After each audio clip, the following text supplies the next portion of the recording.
The Johnny Manziel documentary on Netflix is getting a lot of play right now, and one of the big things that came out of it was Johnny admitting that he'd never watched any film at all. Zero. Boom. Zero while he was in the NFL. We're going to listen to Colin Cowherd react to that.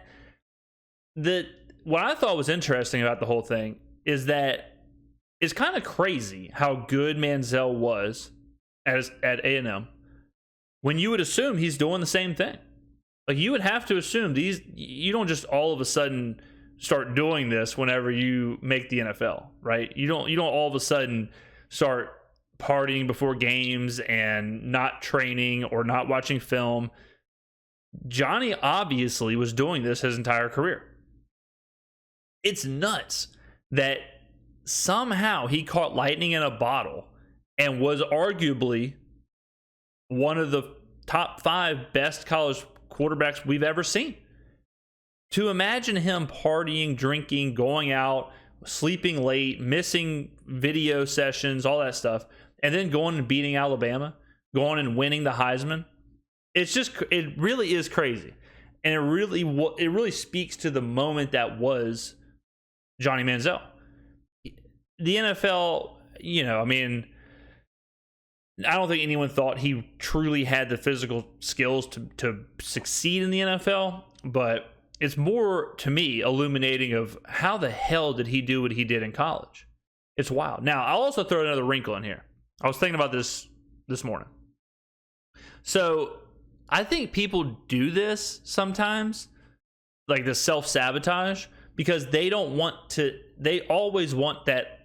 I'm trying to think how to phrase this. They always want that what if kind of situation.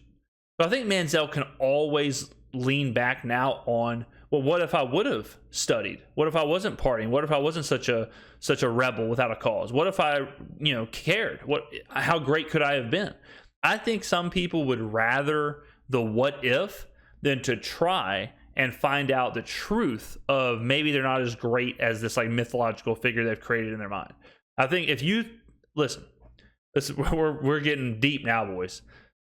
There are people in life that I promise you, who always give themselves a handicap. They always, there's always something that they can lean on. Like, well, if I wouldn't have blank, or if I wouldn't have done blank, or whatever, there's no telling how good I would have done. Or, man, I did this with this handicap. Imagine if I didn't have it. And I'm not talking about like a physical handicap. I'm talking about anything.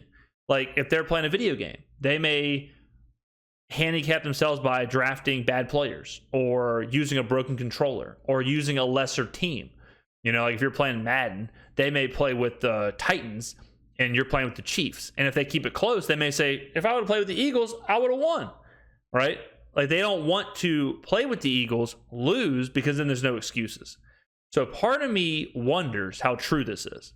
Part of me wonders if Manziel isn't just saying this to give everybody kind of even more of that mystique. Like, damn, imagine if Johnny would have done this. Imagine if he would have watched film. Man, he could have been great.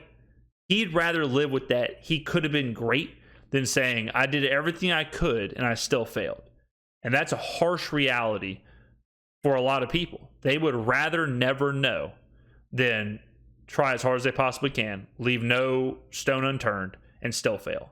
It is a very interesting part of human nature. Called Untold. Netflix addressing Manziel's legendary career. And legendary, it's more his persona is legendary. There's a lot in this. Johnny Manziel's agent, Eric Burkhardt, and Johnny Manziel confirmed it. Now, give him credit. He's got no filter. He doesn't care what you think. I think he owns now a restaurant or a bar down in his hometown. He's having a good time. Good time, Johnny. He admits to watching no tape. None.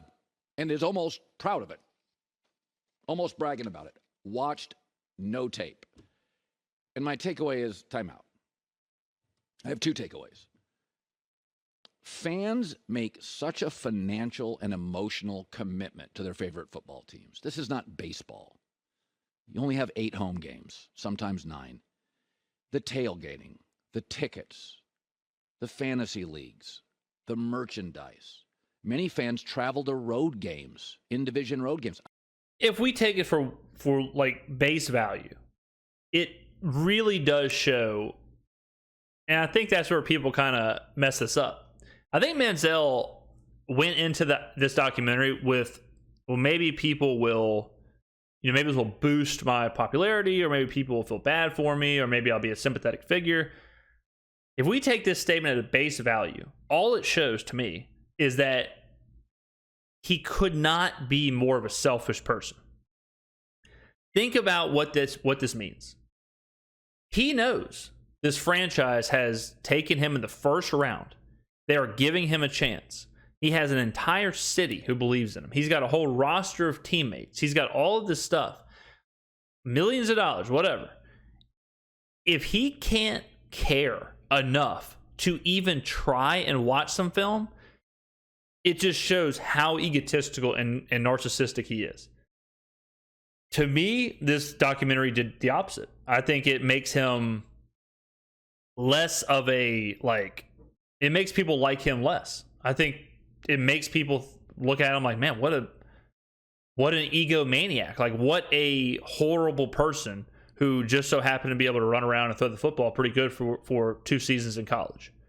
It makes him less of this mythological money Manziel and more of this, like, man, what a scumbag. So that's if we take it at base value. That's if it's true. I'll give you another example. This is an actual example of, like, on a very small level. So I ran the Crescent City Classic in New Orleans this year. It's a 6-mile 10K race. And I didn't train for it at all. Zero train. I'm not a runner. I did it with my family. It was not a big deal. And finished it all good. With that, by saying I didn't train for it at all. Zero training. Whatever I did was a success. Because I had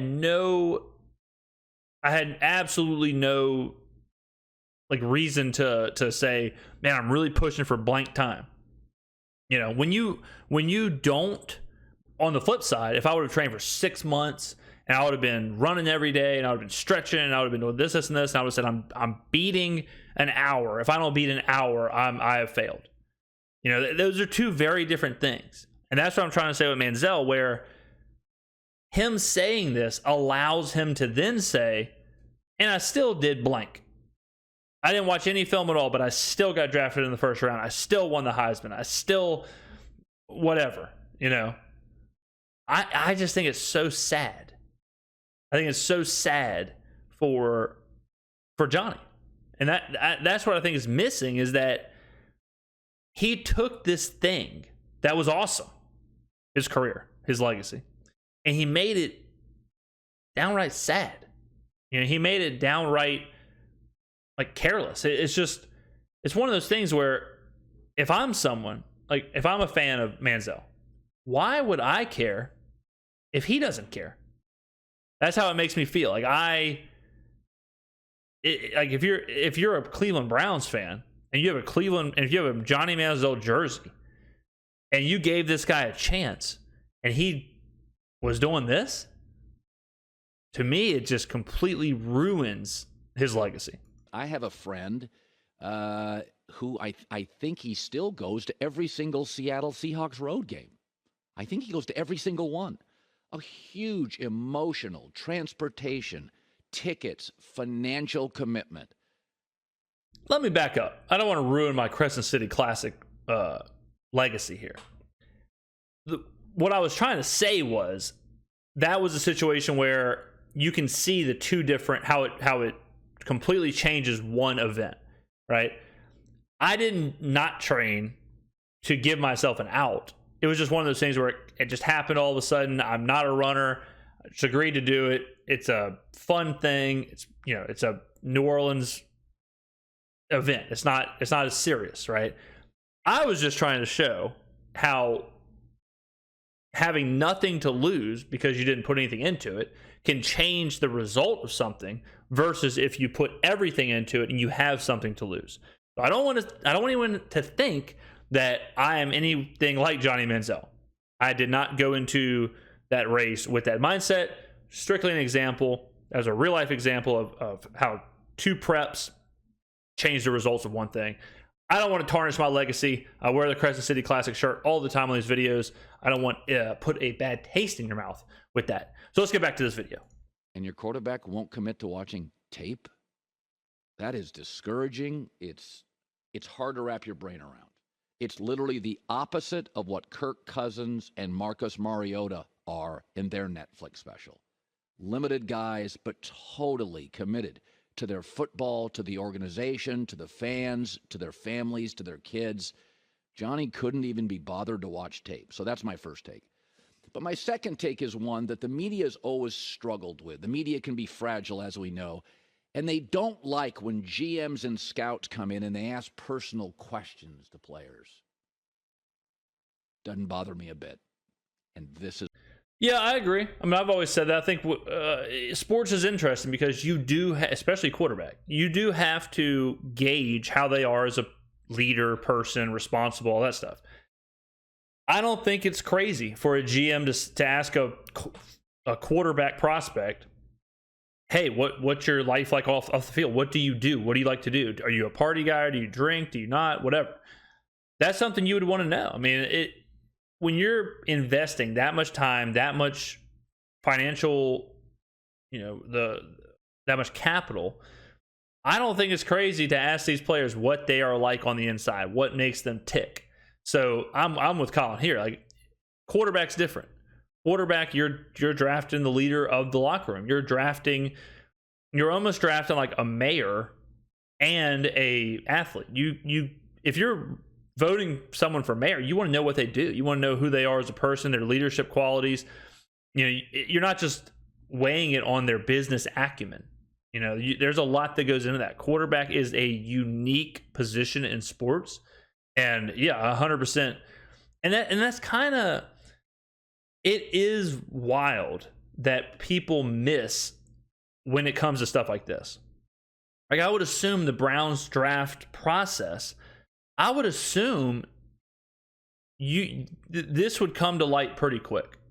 I would assume you could probably tell what makes Johnny tick. Just going through everything. And maybe he masked it really good, but it's hard for me to believe that they didn't talk X's and O's with him enough to realize, like, this guy really doesn't do any of that. They didn't break down film. Like, was there not a session where they looked at film and he had to talk about it? Like, I don't know. I mean, to me, it just seems like that stuff would... There's a tale where for Johnny's pro day, he got drunk with and partied with the wide receivers the night before, and he had to get woke up to go to the pro day. They were going to cancel because the receivers weren't going to go. Johnny said, we're not canceling, and his agent was running routes. So it's hard for me to believe, like, some of the things weren't showing before he got to Cleveland. This is why I give a free pass when it comes to the quarterback position. I wrote about this, I think, in my first or second book. You ask anything you want to the quarterback. Mom and dad had a divorce, rumors about dad, brother and you don't get along, cousins, family, money. I'm going a mile deep. Yeah, for sure. I want to know everything. I don't with my Mike linebacker. I don't with a wide receiver. I don't with a tight end. I don't with a corner. But the face of my franchise? Yeah, I want to know about the coach. I'd put a quarterback kind of like how you'd approach, this is going to be a wild metaphor, so hold on to your butts.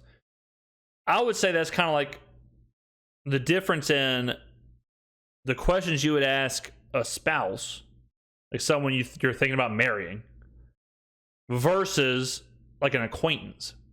If it's just kind of a fringe friend, you don't really care what they're doing with their money. You don't really care about their family. You don't really care about whatever. But if you're planning on like moving in with somebody, sharing a life with somebody, investing financial and time and all that stuff with somebody, you do care about those things. The backup right guard you're drafting in the 5th round, that's a fringe person. That's a fringe friend. Your first round quarterback, that's a spouse. I want to know about the coach's background. I want to know about Johnny Manziel's childhood. I want to know about his parents. Did he grow up with too much money? I was not a fan of Manziel. I said he was going to be a bust. I didn't buy Tebow. I didn't buy Manziel. I didn't buy Zach Wilson. There's different reasons for not buying into people. I just didn't like Manziel. I thought he was cocky, too brash, outspoken, not corporate, not really into others, mostly into Johnny making money. So it didn't work for me.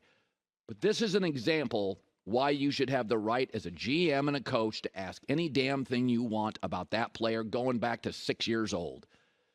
I will say I was wrong on Manziel. I thought, and I look back at it, I was just blinded by the moment, I guess, because where I missed on my projection of Manziel was that I missed the physical tools. I missed that he didn't have the arm strength. He didn't have the quickness. He didn't have the speed. All the things that made him great in college, he did not have in the NFL. And that should have been obvious enough. I was sold on he's a gamer. He's a tough guy. He's a baller. I mean, he was out there, gutting it out. I was blinded by what it would do for a franchise as far as popularity, ticket sales and jersey sales and primetime game and making a team relevant. He just didn't have the physical tools, and that should have been obvious. That should have been obvious that because he wasn't even that fast. I think he ran like a 4.6 40, and you see him doing all this stuff in college, and you're like, man, the guy is relatively slow in the NFL. He is not going to be doing that. Oh, and he's super undersized. Oh, and he has a super weak, as far as the NFL, weak arm. You look at Kyler Murray. You look at Johnny Manziel. Kyler Murray does everything Manziel did, but way better. And Kyler Murray isn't good in the NFL. So that's where I missed on him.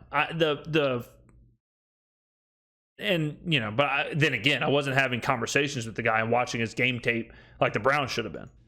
Ray Farmer was the general manager of the Cleveland Browns, and he admitted, he said, it's the reality of the National Football League. He said there are very few decisions made in anybody's draft in a vacuum. The GM rarely says, I'm taking this guy. Head coach doesn't do it. The owner doesn't. In this case, it's the reality of the NFL. I drafted him. I have to live with it. Johnny Manziel is mine, and I have to own it. Yeah, you do. Yeah. Because it's not like Johnny Manziel was quiet and covert and reticent. You could sit down with Johnny, have a beer with him, and he would open up. To his credit in this series and his personality, he's an open book.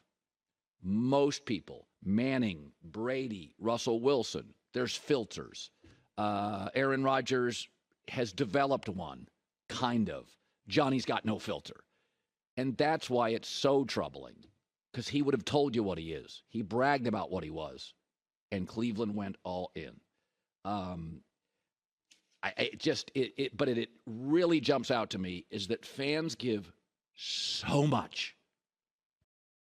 Let me say this too. I don't think they really did go all in. Like they took him, what was it, 22nd pick or something like that?